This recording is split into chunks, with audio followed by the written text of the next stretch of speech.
goodmorningnews.in, जो आपको रखे सबसे आगे।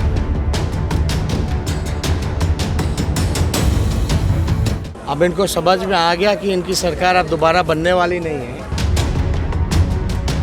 तो चैलेंज करते हैं मेरे 18 महीने के कार्यकाल के बारे में डिस्कस कीजिए as a deputy chief minister. विश्व की सबसे बड़ी पार्टी, कोई चेहरा नहीं, लेकिन फिर भी एक दूसरे के बैसाखी बने हुए हैं।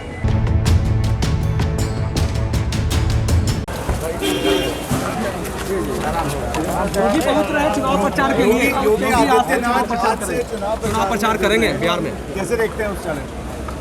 कोई चैलेंज नहीं है, इतने ही ये लोग परेशान हैं, हताश हैं, निराश हैं। अब इनको समझ में आ गया कि इनकी सरकार अब दोबारा बनने वाली नहीं है। देश की पूरी ताकत जो है हमारे पीछे लगाई जा रही है, हम अकेले हैं और ये सब कहते हैं अनुभवहीन है। तो हम तो इतना कहना चाहते हैं, हम तो एमएलए भी रह लिए, डिप्टी सीएम भी रह लिए, विपक्ष के नेता भी रह लिए। इसी 5 साल के कार्यकाल में मेरा जो अनुभव है 50 साल का हो चुका है। और दूसरी जहाँ तक बात है, मुख्यमंत्री पहली बार चुनाव लड़े थे 85 में, 90 में मंत्री बन गए थे। उनके पास कौन सा अनुभव था? और जब हमारे पास अनुभव नहीं था तो उन्होंने डिप्टी सीएम क्यों बनाया? हम तो चैलेंज करते हैं मेरे 18 महीने के कार्यकाल के बारे में डिस्कस कीजिए as a deputy chief minister.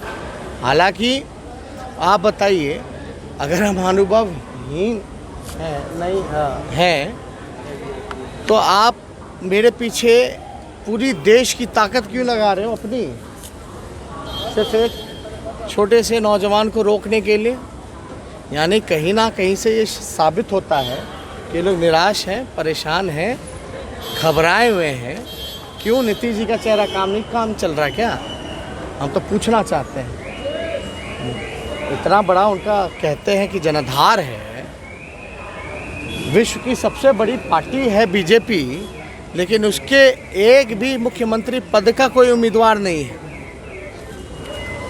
विश्व की सबसे बड़ी पार्टी, कोई चेहरा नहीं, लेकिन फिर भी एक दूसरे के बैसाखी बने हुए हैं। तो कहीं ना कहीं से वो बात को समझ रहे हैं कि उनकी हार निश्चित है। लालू प्रसाद यादव के ट्वीट पर अश्विनी चौबे ने उन्हें थेटर शब्द का प्रयोग किया, थेटरोलॉजी बताया है। अरे ऐसे लोग, ये लोग तो बिहार की जनता को नहीं छोड़े। एम्स में मत घुसने देंगे बिहार के लोगों को, दिल्ली के एम्स में, याद होगा आप लोगों को।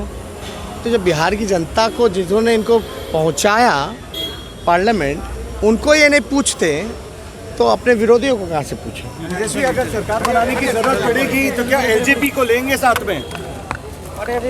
एलजेपी ने लगातार कहा है, चिराग जी ने कहा है, वो बीजेपी के साथ है, वो बीजेपी के पार्टनर है, वो बीजेपी के पार्टनर है भैया, उसमें कहाँ कोई बात आई है? goodmorningnews.in, जो आपको रखे सबसे आगे।